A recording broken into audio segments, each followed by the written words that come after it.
हरे हरे।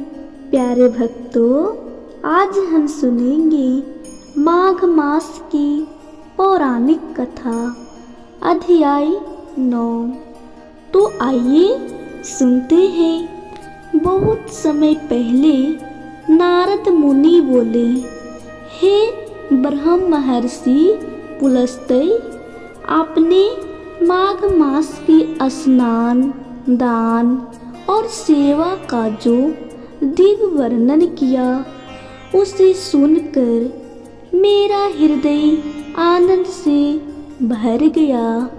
परंतु हे महात्मन, इस लोक में असंख्य ऐसे मनुष्य हैं जो अज्ञानवश पाप में डूबे रहते हैं, ना शास्त्र जानते हैं, ना कठिन तप कर सकते हैं।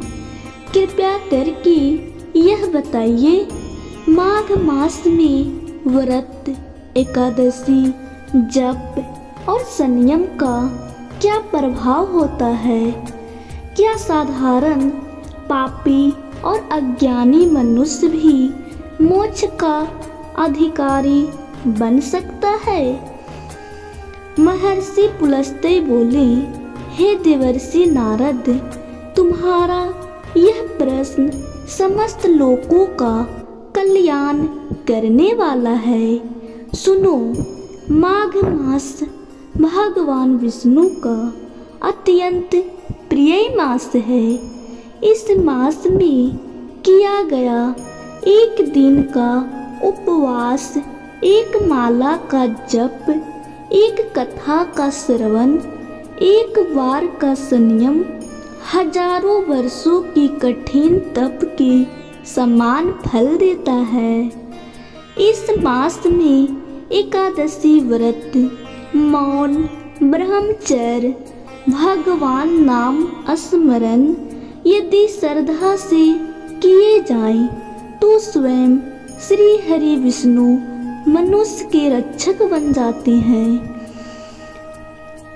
हे नारद, अब मैं तुम्हें एक ऐसी कथा सुनाता हूँ जो यह सिद्ध कर देगी कि माघ मास में किया गया अल्प पुण्य भी महान पापों को भस्म कर देता है।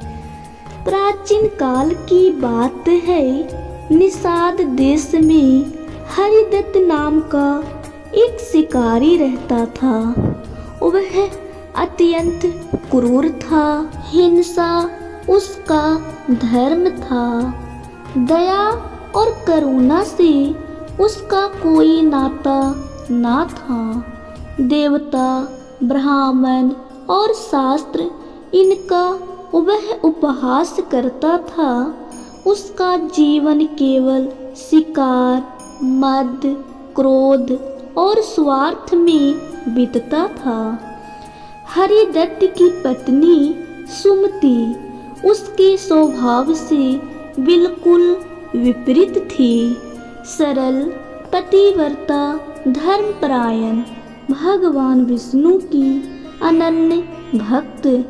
वह प्रतिदिन स्नान कर तुलसी के समक्ष दीपक जलाकर ओम नमो नारायणाय का जप करती थी। एक वर्ष माघ मास आया। सुमति का हृदय आनंद से भर गया। उसने संकल्प लिया, इस माघ मास में मैं पूर्ण नियम से व्रत करूंगी। उसने पति से विनम्रता से कहा, स्वामी, इस पवित्र माघ मास में कम से कम एकादशी का व्रत कर लीजिए। इससे जन्म जन्म के पाप नष्ट हो जाते हैं।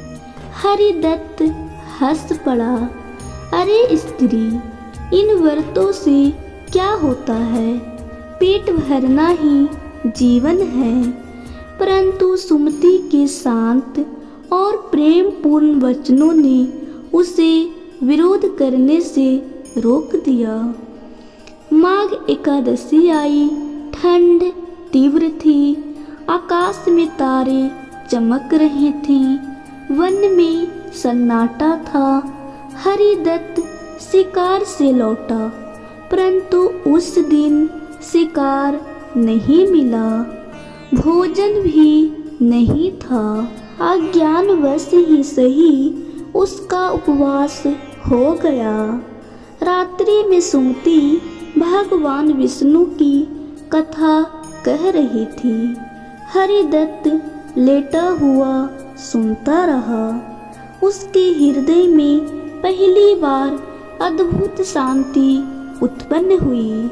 अचानक उसके मुख से निकल पड़ा, नारायण।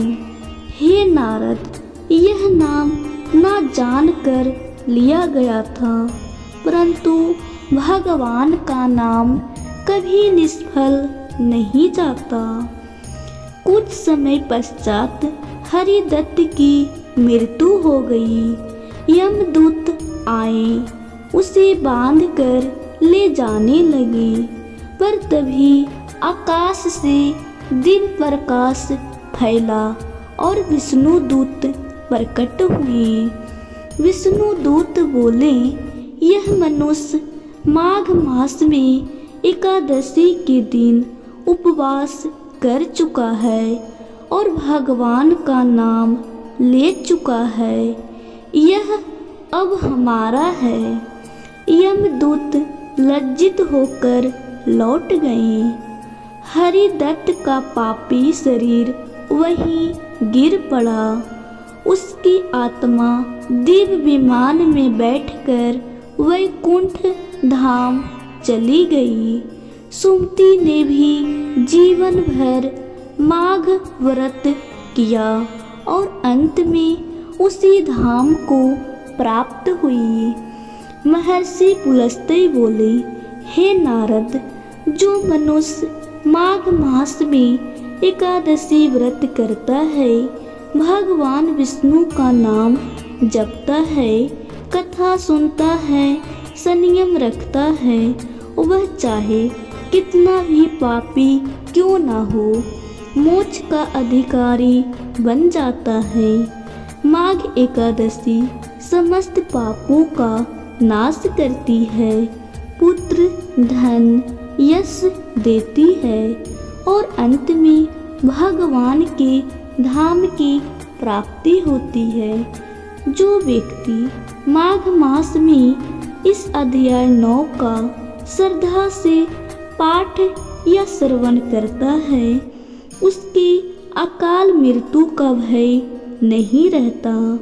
विष्णु कृपा सदा बनी रहती है और अंत में उसे वैकुंठ की प्राप्ति होती है।